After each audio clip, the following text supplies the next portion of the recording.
Morning students. Metallurgy में अपना last point चल रहा है, एफई के बारे में बात कर रहे थे अपन।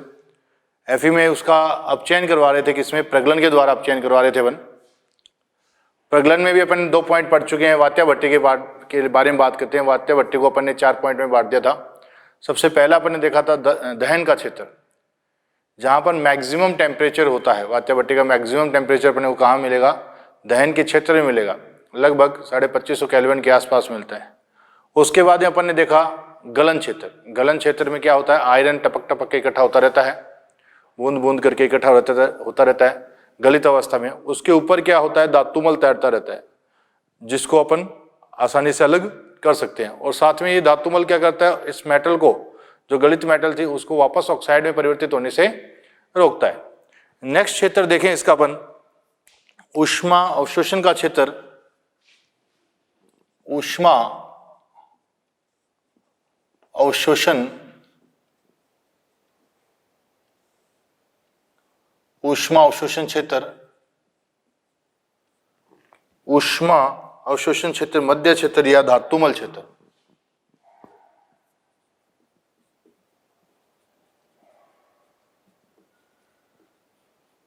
या धातु मल क्षेत्र, इसको तीनों ही नामों से जाना जाता है। ऊष्मा अवशोषक का क्षेत्र, मध्यस्थ क्षेत्र या धातुमल क्षेत्र। यहाँ पर टेम्परेचर है 900 से 1500 केल्विन। कितना? 900 से 1500 केल्विन होता है। यह है वात्या भट्टिका का मध्य क्षेत्र, मध्य क्षेत्र होता है। यह वात्या भट्टी का मध्य क्षेत्र होता है, जहां पर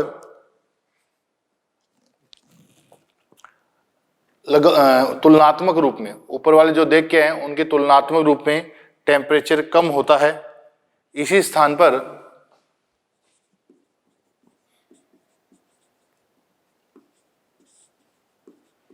उत्पन्न CO2 का अपचयन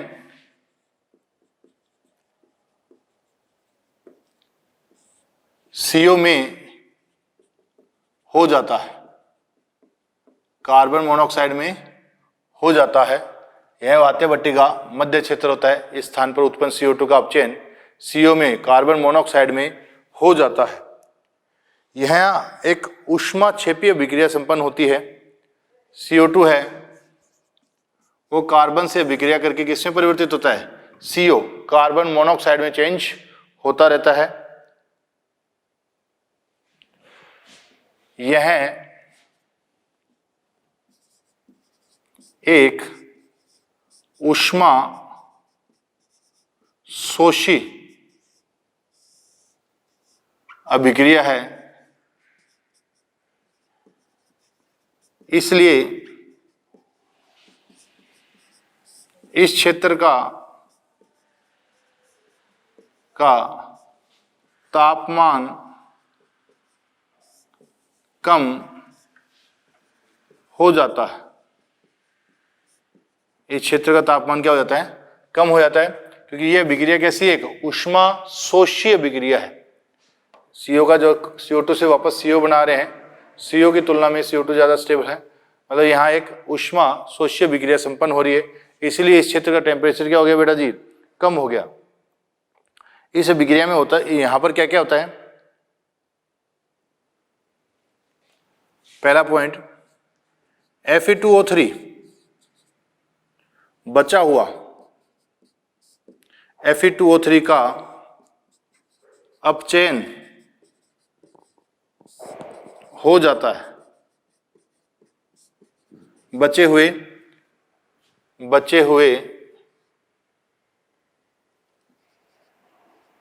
Fe2O3 का अपचयन हो जाता है। किसके द्वारा? कार्बन के द्वारा। Fe2O3 है प्लस कार्बन किस में बदल जाएगा? Fe प्लस CO में बदल जाता है। किसमें? Fe प्लस CO में बदल जाता है। CO प्लस O2 से रिएक्शन करके 2 CO है, ये वापस O2 से नहीं सॉरी, यहाँ CO2 प्लस कार्बन का निर्माण हो जाता है। तो CO2 बाहर निकल जाती है और कार्बन फिर यूज आ जाता है। तो पहली अभिक्रिया तो ये हुई, क्या हुई, Fe2O3 का अपचयन हो जाता है किसमें, Fe में, ठीक है, और CO बाहर निकलते हैं, ये CO आपस में रिएक्शन करके 2 से किसमें, CO2 और कार्बन में चेंज हो जाती है। यहाँ पर ये विषमानुपातीकरण अभिक्रिया हो गई। यहाँ पर ऑक्सीडेशन स्टेट +4 में जा रही है, यहाँ 0 है, और यहाँ कितनी आ रही है, +2 आ रही है, ठीक है। नेक्स्ट बात करें अपन, यहाँ पर जो अपन ने क्या लिया था, चूना पत्थर लिया था, उसका विघटन हो जाता है। चूने पत्थर का भी विघटन हो जाता है।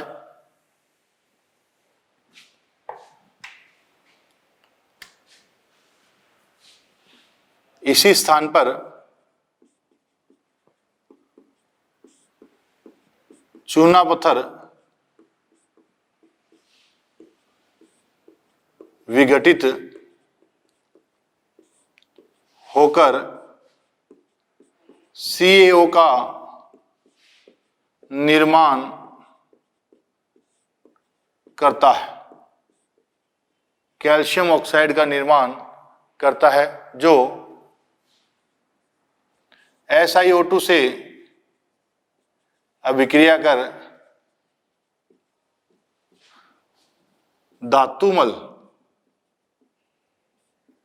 बनाता है, जो SiO2 से अभिक्रिया कर धातुमल बनाता है। कैल्शियम कार्बोनेट चूना पत्थर से अभिक्रिया कर कैल्शियम ऑक्साइड प्लस CO2 का निर्माण करता है, कैल्शियम ऑक्साइड प्लस CO2 का निर्माण करता है। ये कैल्शियम ऑक्साइड SiO2 से अभिक्रिया करके CaSiO3 धातुमल है, धातुमल का निर्माण करता है। किस, कैल्शियम CaSiO3 धातुमल का निर्माण करता है। अब अशुद्धियां हैं जो तीसरे पॉइंट में क्या होता है, ये दूसरा पॉइंट इसी में था। तीसरे पॉइंट में अशुद्धियां अपचयित होकर लोहे में मिल जाती हैं। किसमें मिल जाती हैं, लोहे में मिल जाती हैं अशुद्धियां अपचयित होकर। जैसे MnO2 है, वो कार्बन से रिएक्शन करके किसमें बदल जाता है, Mn में बदल जाता है, और ये किसमें बदल जाती है, CO में। किसमें, CO में बदल जाती है। SO2 है, वो कार्बन से अपचयित हो जाता है, कुछ मात्रा में SiO2 रह जाता है, वो कार्बन से अपचयित हो जाता है, कुछ P2O5 रह जाता है, वो भी कार्बन से अपचयित हो जाता है। तो यहाँ पर क्या बन जाता है, सल्फर बनता है और साथ में CO बाहर निकल जाती है। ऐसा ही बनता है, साथ में CO बाहर निकल जाती है। फॉस्फोरस बनता है, साथ में CO बाहर निकल जाती है। यहाँ सब में क्या होगा, CO बाहर निकल जाएगी। तो ये जो अपनी अशुद्धियां मिली हैं, कहाँ बनी हैं, ये किसमें मिक्स हो गई, ये लोहे में मिश्रित हो जाती हैं। किसमें, लोहे में मिश्रित हो जाती हैं। नेक्स्ट जो क्षेत्र आता है, लास्ट क्षेत्र, अपचयन क्षेत्र। ये तीसरा क्षेत्र था बेटा, कौन सा, ऊष्मा अवशोषण क्षेत्र या मध्य क्षेत्र या धातुमल क्षेत्र। इसमें 3 पॉइंट है, बचा हुआ Fe2O3 का अपचयन हो गया। सेकंड बात क्या हुई, जो चूना पत्थर था वो विघटित होकर किसमें मिक्स हो गया, SiO2 से अभिक्रिया करके धातुमल बना लिया। और बची हुई जो अशुद्धियां थी, जैसे MnO2 थी, कार्बन से अपचयित होकर Mn में चेंज हो गई, SO2 सल्फर में चेंज हो गया, SiO2 Si में चेंज हो गई, P2O5 फॉस्फोरस में परिवर्तित हो गई। नेक्स्ट बात करें अपन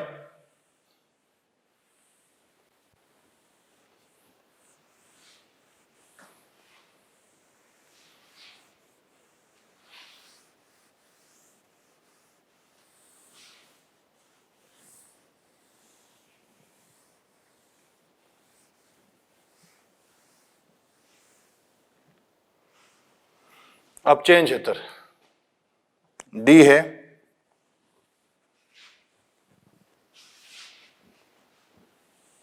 अपचयन क्षेत्र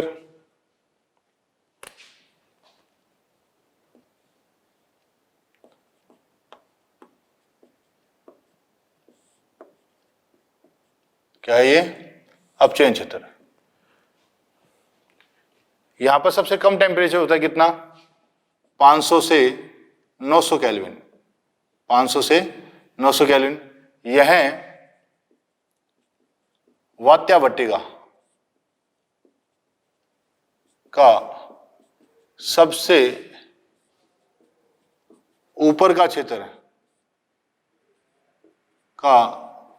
है। यह वात्यावटिका सबसे ऊपर का क्षेत्र है। यहां निस्तापित अयस्क का उत्पन्न CO के द्वारा Fe में अपचयन होता है। यहां निस्तापित अयस्क का उत्पन्न CO के द्वारा अपचयन होता है। यहां निस्तापित अयस्क का उत्पन्न CO के द्वारा क्या होता है? अपचयन होता है। यहां पर Fe2 है, CO जो अपने पास नीचे से बनती हुई आ रही है वो CO यहां पर अपचयित कर देती है इसको, किसमें? Fe3O4 plus CO2। ये बेटा जी मिक्स्ड ऑक्साइड है, मिक्स्ड ऑक्साइड है, इससे मिलकर बना हुआ है। Fe3O4 FeO प्लस Fe2O3 से मिलकर बना हुआ है। FeO प्लस Fe2O3 से मिलकर बना हुआ है, मिक्स्ड ऑक्साइड है। ऐसा ही एक अपन ने सिंदूर बताया था Pb3O4, ये किससे मिलकर बना हुआ है? PbO प्लस PbO2 से मिलकर बना हुआ है। यहाँ 2 मोल किसके आएंगे? PbO के आएंगे। किसके आएंगे? PbO के। अब जो अपने पास Fe3O4 बन गया है, ये पुनः CO से विक्रिया करता है और किस में चेंज हो जाता है? FeO में परिवर्तित हो जाता है। किसमें? FeO। कहने की बात यह है, यहाँ पर ये +3 में था, इसमें कुछ भाग +2 में चेंज हो गया और कुछ भाग +3 में ही रह गया। कुछ भाग +2 में और कुछ भाग +3 में परिवर्तित हो गया। यहाँ जो +3 एंड +2 वाला भाग था, +3 वाला भाग बचा हुआ था, वो सारा का सारा किसमें हो गया? +2 में चेंज हो गया। अब आगे ये FeO है, ये अगेन CO से विक्रिया करता है और किस में बदल जाता है? Fe प्लस CO2 में परिवर्तित हो जाता है। यहाँ CO2 क्या होगी? बाहर रिमूव हो जाएगी। अभिक्रिया विपरीत दिशा में ना हो, इससे रोकने के लिए अतिरिक्त जो CO चाहिए होती है वो कौन से विक्रिया से प्राप्त हो जाती है? विपरीत विक्रिया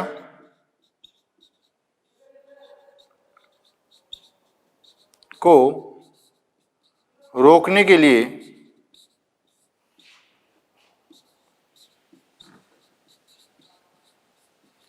अतिरिक्त CO निम्न अभिक्रिया के द्वारा प्राप्त हो जाती है। निम्न अभिक्रिया के द्वारा प्राप्त हो जाती है। CO2 प्लस CO कार्बन क्या CO बन जाता है। तो इस अभिक्रिया के द्वारा अपने को अतिरिक्त CO प्राप्त हो जाती है।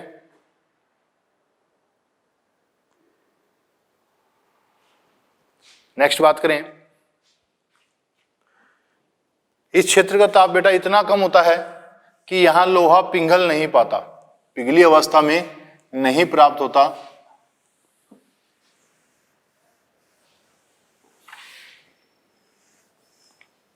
इस क्षेत्र का तापमान इतना कम होता है कि यहां लोहा पिघल नहीं पाता, इसलिए इस क्षेत्र से प्राप्त लोहे को क्या कहा जाता है? स्पंजी लोहा कहा जाता है। इस क्षेत्र का, कौन से क्षेत्र का? जो लास्ट क्षेत्र है, कौन सा? ये अपने अभी अपचयन क्षेत्र था। इस क्षेत्र, ये अपचयन क्षेत्र के बारे में बात कर रहे हैं।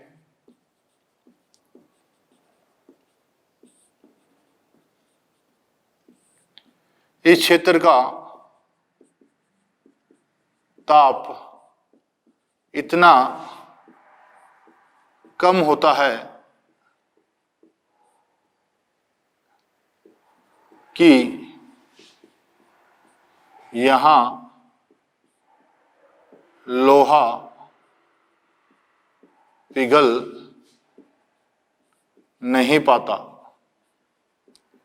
यहां लोहा पिघल नहीं पाता। इसलिए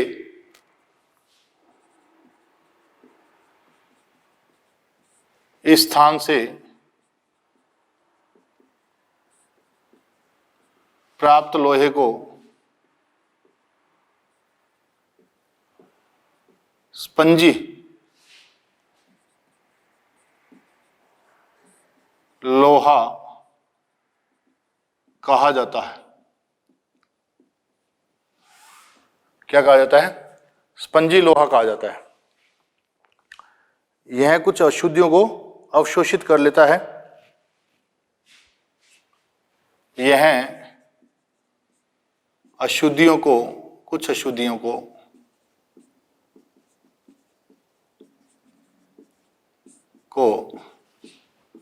अवशोषित कर लेता है, कुछ अशुद्धियों को अवशोषित कर लेता है। अब बेटा यहां पर अपन 3 प्रकार का लोहा बात करेंगे, कच्चा लोहा, ढलवा लोहा एंड पिटवा लोहा। कच्चा लोहा,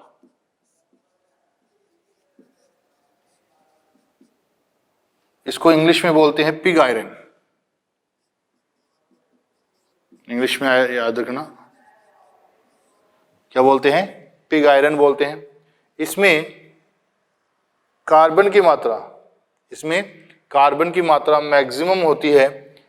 कितनी होती है? कार्बन की मात्रा 2 से 5% तक होती है। कितनी होती है? 2 से 5% तक होती है। फिर बात करें ढलवा लोहा,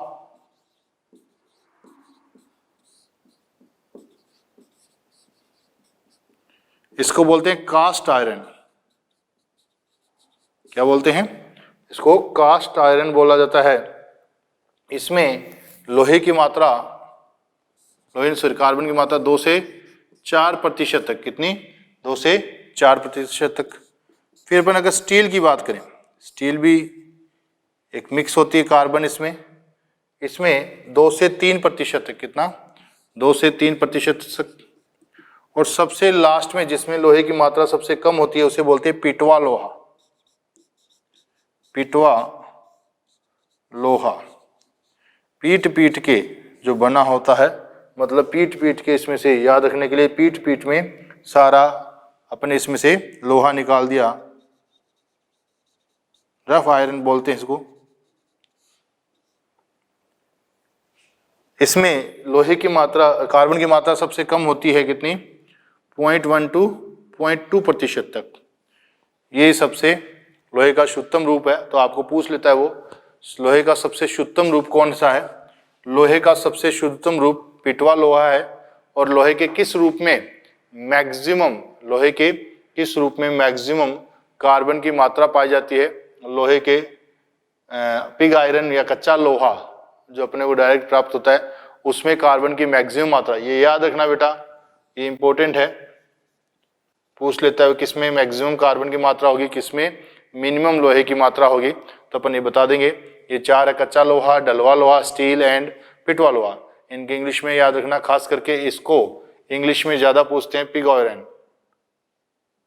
इसको इंग्लिश में ज्यादा पूछ लेते हैं। तो ये अपने धातुओं का निष्कर्षण तो कंप्लीट हुआ। अब अपन ने एक डायग्राम छोड़ दिया था, अलिंगम डायग्राम। ऊष्मा गति के आधार पर कौन सी धातु किसका अपचयन कर देती है, किसके लिए बेस्ट है, किस टेम्परेचर पर कौन अच्छा अपचायक है, लो टेम्परेचर पर कौन है, हाई टेम्परेचर पर कौन है, और किसके ऑक्साइड अनस्टेबल होते हैं। इन बातों का पता अपने को अलिंगम डायग्राम से लगता है। वैसे तो पीएमटी में, नीट में अपने अलिंगम डायग्राम से आज तक क्वेश्चन नहीं पूछा हुआ, फिर भी अपन पढ़ते हैं क्योंकि एनसीईआरटी में दिया हुआ है।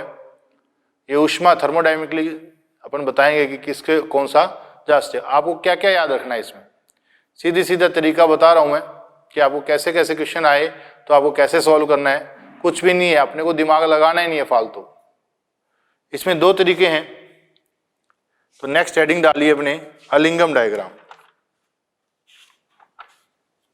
अलिंगम डायग्राम के लिए बात करेंगे अपन।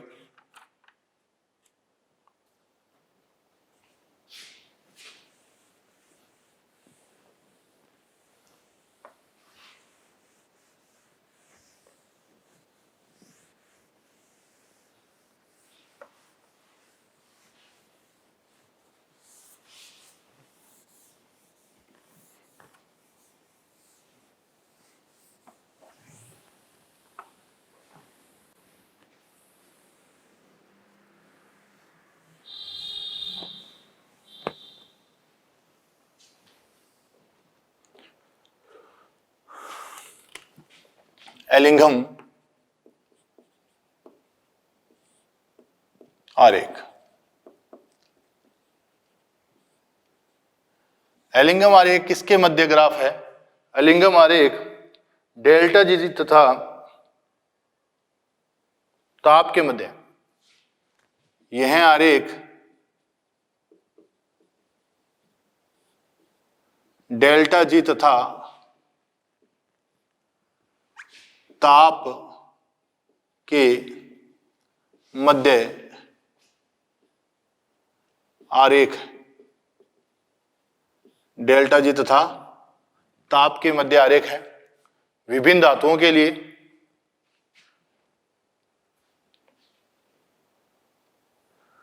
ग्राफ के ढलाव में परिवर्तन, ऐसे पॉइंट याद रखना, ग्राफ के ढलान में परिवर्तन,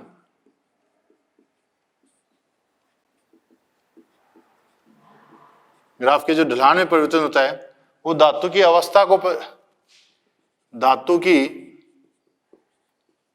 अवस्था परिवर्तन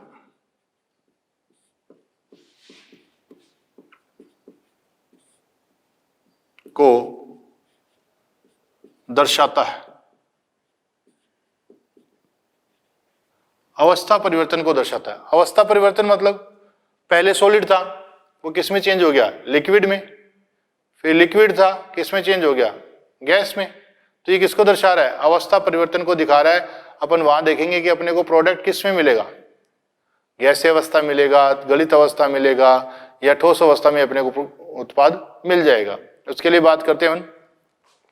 जो जहां भी ढाल में परिवर्तन होगा, जैसे ढाल में परिवर्तन जैसे ये चल रहा है और अचानक से ऐसे मुड़ गया, तो मतलब ये क्या जो पॉइंट है ये अवस्था परिवर्तन को दर्शा रहा है। ऐसे मुड़ गया, ये अवस्था परिवर्तन को, मान लो यहाँ क्या था?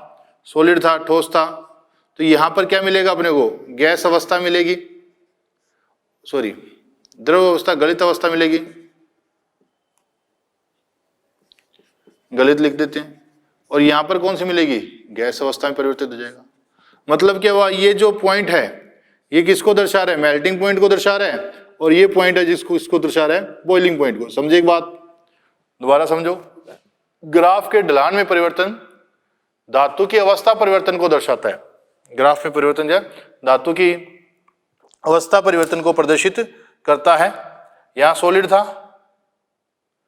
मेल्टिंग पॉइंट है, गलित अवस्था में चेंज हो गया। मेल्टिंग पॉइंट सॉलिड से गलित अवस्था में चेंज होना, द्रव अवस्था में चेंज होना।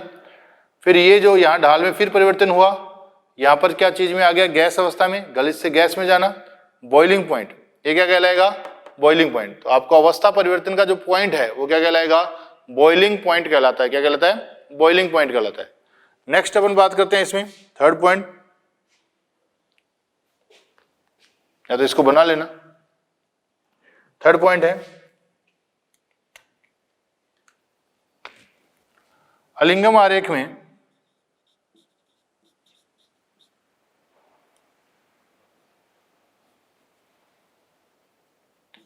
एलिंगम आरेख में नीचे स्थित धातु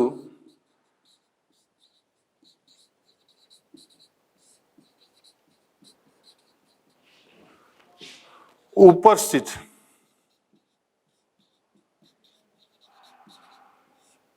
धातु ऑक्साइड का ऊपर स्थित धातु ऑक्साइड का अपचयन कर देती है।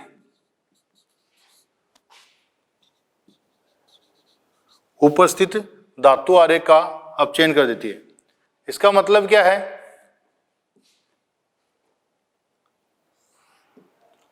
जैसे ये कोई धातु है, ये एम है प्लस ओ, एमओ बन गया, एम डैश है plus O, M dash O बन गया। तो जो एम है इस एम ओ डैश के लिए एक अच्छा अपचायक है। ये एम अपचायक अच्छा है किसके लिए, एम डैश के लिए। नीचे वाली धातु ऊपर वाले ऑक्साइड का अपचयन कर देती है, उसके लिए अच्छा अपचायक होती है, उसके लिए अच्छा अपचायक होगा। तो अपने को बात समझ में आई, इस लाइन का मतलब समझ में आ गया आपको, हर एक लाइन का मतलब समझना। ये ग्राफ किसके बीच में है, डेल्टा जी तथा टेम्परेचर के बीच में। किसके बीच में, डेल्टा जी तथा टेम्परेचर के बीच में है। अगर अपन इधर टेम्परेचर रखें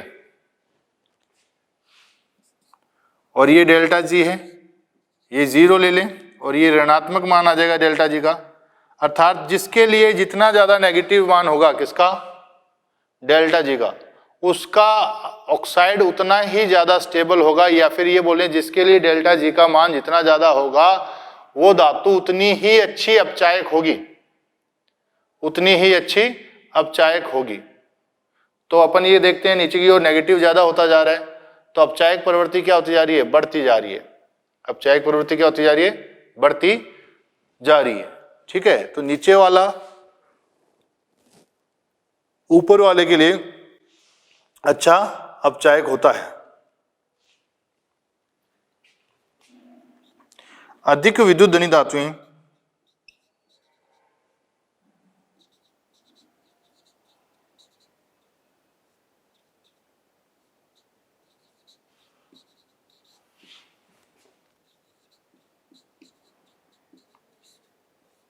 अधिक विद्युत धनी धातुएं अलिंगम आरेख में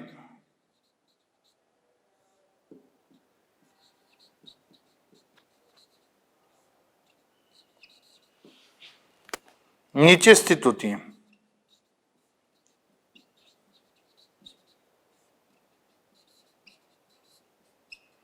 अलिंगम आरेख में कहां होती हैं, नीचे की तरफ स्थित होती हैं। और साथ में आपको कोई कहे क्या एम डैश एमओ का अपचयन कर सकता है, नहीं, ऊपर वाली धातु कभी भी नीचे वाली धातु का अपचयन नहीं कर पाएगी। एक कंडीशन ऐसी भी आती है कई बार, जैसे अपन बात करें, समझना है इसको, ये कोई धातु है,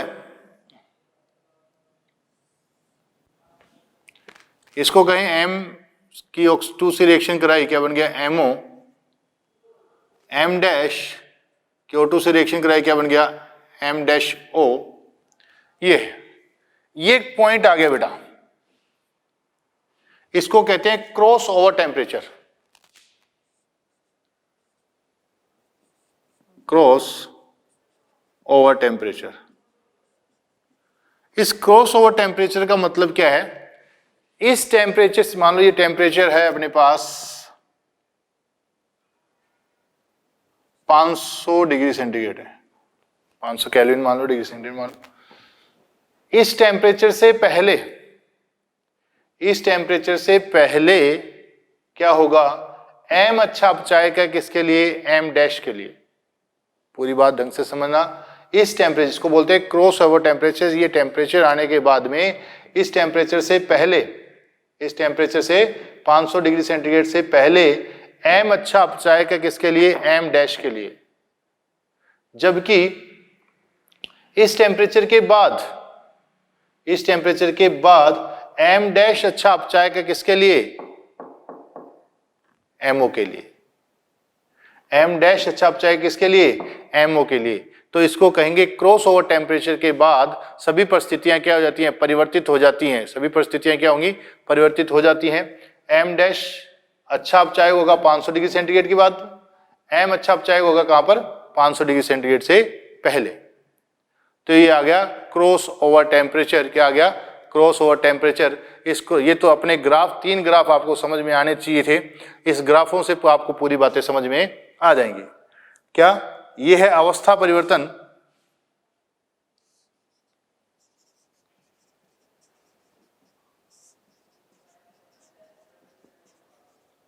सिर्फ इन 3 ग्राफों पर पूरा सब कुछ अटका हुआ है, सब कुछ अच्छा। आप ग्राफ कैसा भी आपको ग्राफ दे दे, सारों में आप समझा सकते हैं। तो ये 3 ग्राफों में ही एलिंगम डायग्राम आ जाता है। क्या, दोबारा समझें। ये है जहां पर ढाल परिवर्तन हो रहा है, चलते चलते चेंज हो गया, इसको कहते हैं अवस्था परिवर्तन। यदि इधर ठोस था तो इधर क्या आ जाएगा, द्रव आ जाएगा। इधर द्रव था तो इधर क्या आ जाएगा, गैस आ जाएगा। और जो अवस्था परिवर्तन वाला पॉइंट है, ठोस से अगर गलित द्रव में जा रहा है, इसको द्रव ही लिख लो, लिख, बार बार बोलने में दिक्कत आ रही है अपने, द्रव लिख लो। ठोस से अगर द्रव में जा रहा है तो ये क्या कहलाएगा, मेल्टिंग पॉइंट कहलाएगा, गलनांक बिंदु कहलाएगा। अगर द्रव से किस में जा रहा है, गैस में जा रहा है, तो ये क्या कहलाएगा, बॉइलिंग पॉइंट कहलाएगा। ठीक है। इधर बात करें कि नीचे वाली धातु अपने से ऊपर वाली धातु का क्या कर देती है, अपचयन कर देती है। क्या करती है, नीचे वाली धातु अपने से ऊपर वाली धातु का अपचयन कर देती है। दोबारा सुना, नीचे वाली धातु अपने से ऊपर वाली धातु का अपचयन कर देती है,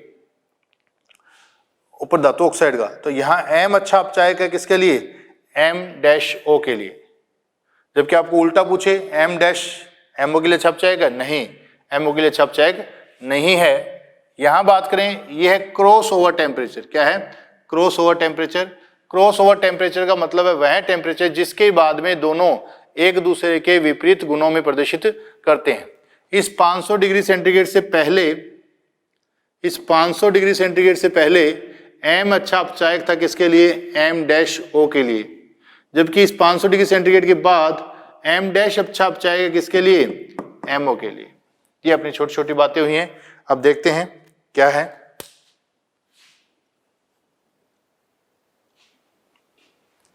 एक पॉइंट और लिखना है अपने को इसके लिए।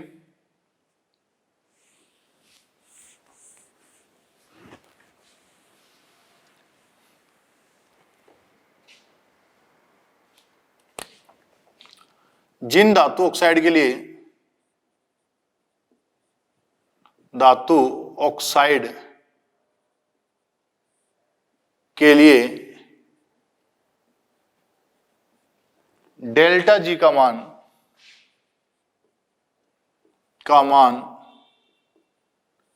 कम ताप पर, डेल्टा G का मान कम ताप पर 0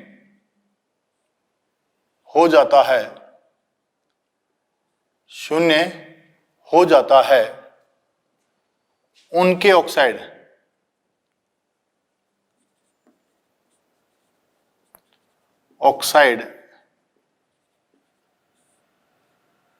कम स्थायी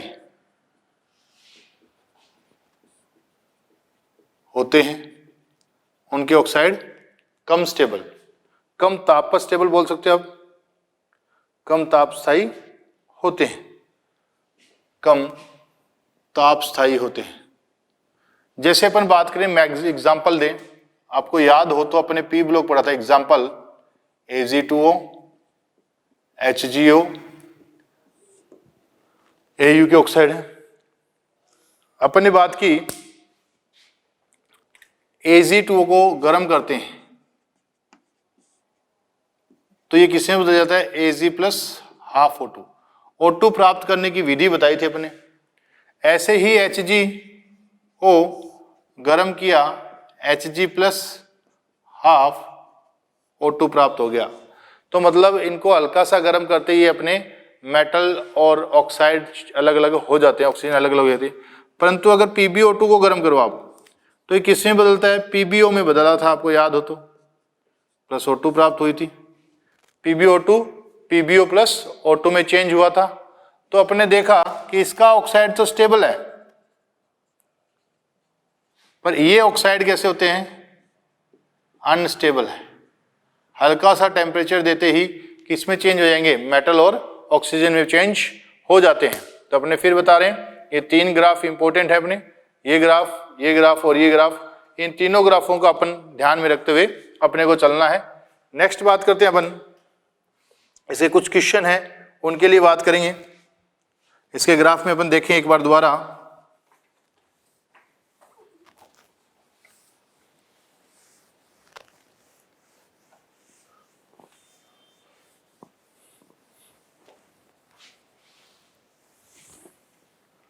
वैसे तो उन तीनों ग्राफों के बेस पर आप बता सकते हो।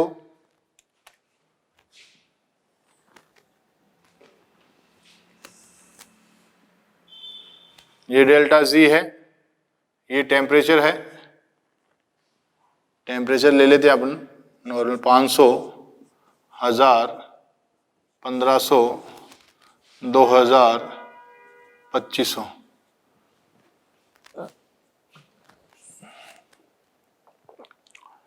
यहाँ पर टेम्परेचर लिया, सबसे नीचे अधिक विद्युत, जैसे अपन इसको कैल्शियम मान लेते हैं, Ca प्लस O क्या बन जाएगा, CO कैल्शियम ऑक्साइड। ऐसे ही अपन MgO ले लें,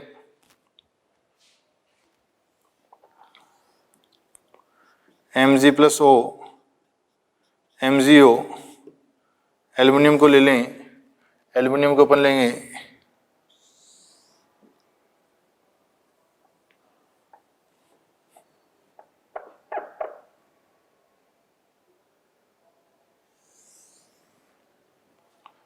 aluminium plus O2, Al2O3। Ag को ले लें, Ag plus O2, Ag2O, Ag2O। अगर अपन यहाँ कार्बन को लें, कार्बन प्लस O2, CO। ये टेम्परेचर कौन से आ गए, क्रॉस ओवर टेम्परेचर आ गए। मतलब यहाँ सबसे अच्छा अपचायक कौन है, यहाँ सबसे अच्छा अपचायक कैल्शियम है, कैल्शियम के बाद मैग्नीशियम है, फिर एल्युमिनियम है। परंतु इस टेम्परेचर के बाद अच्छा अपचायक कौन हो जाएगा, कार्बन हो जाएगा। इस टेम्परेचर के बाद कौन, कैल्शियम ऑक्साइड के लिए कौन हो जाएगा, कार्बन। परंतु ये इतना टेम्परेचर लेना पॉसिबल नहीं है, इसलिए आपको ध्यान में हो तो कार्बन और CO के द्वारा अपचयन किसका, अपन ने अधिक विद्युत तत्वों का अपचयन किसके द्वारा किया था, वैद्युत अपघटनीय अपचयन के द्वारा किया था।